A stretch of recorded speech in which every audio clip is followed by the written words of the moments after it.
बहुत साल पहले चीन में एक लड़का रहता था। उसका नाम चीयू था। वो अपनी माँ के साथ गांव के एक छोटे से घर में रहता था। उसके गांव में हर तरफ हरी हरी घास और पहाड़ियाँ थीं। बारिश के बाद खेत हरे भरे बड़ी सुंदर दिखाई देते थे। जैसे ही सुबह सूरज निकलता, चीयू अपने खेत की ओर दौड़ता। वो घास को काटता और सीधा हून-सी नाम के एक किसान के पास पहुंचता। उस किसान को अपनी गायों के लिए ताज़ा घास की ज़रूरत होती थी। घास के बदले वो चीयू को चावल देता था। एक साल ऐसा हुआ कि बारिश हुई ही नहीं। पानी के बिना घास पीली पड़ गई।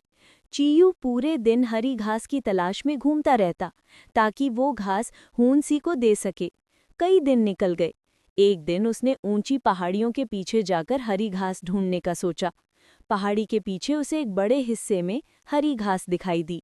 चीयू खुशी से झूम उठा। उसने जल्दी ही सारी घास काट ली। अगले दिन वो फिर वहां पहुंचा। उसने देखा कि घास दोबारा उगाई थी। उसने फिर वो घास काटी और हूंसी को दे आया। ये कई दिनों तक चलता रहा। एक दिन जब चीयू घास काट रहा था, उसकी नज़र एक चमकती चीज पर पड़ी। वो एक सुनहरा मोती था।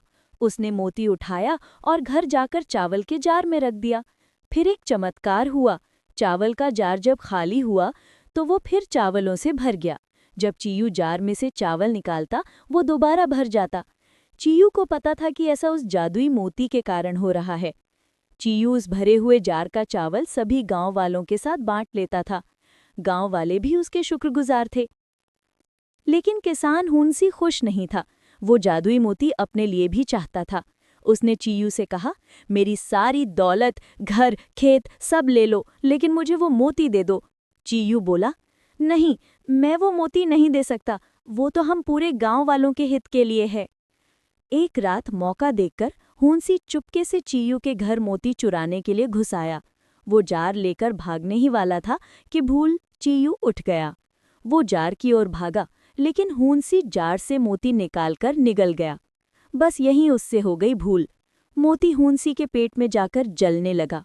उसे पेट में बहुत गर्मी और जलन महसूस होने लगी। उसे इतनी प्यास लगी कि वो घर में रखा सारा पानी पी गया। प्यास फिर भी नहीं बुझी तो वो गांव के पास तालाब, नदी सभी का पानी पी गया। इसके बाद भी वो गर्मी से तड़पने लगा। उसके मुंह से आग की लपटें निकलने लगीं। अब वो ऐसे जानवर में बदल गया था जो आग उगलता था। हुंसी को उसकी भूल का फल मिल चुका था। वो गांव से चला गया, पहाड़ियों के पार कभी ना लौटने के लिए। लोग कहते हैं इस तरह से ड्रैगन का जन्म हुआ।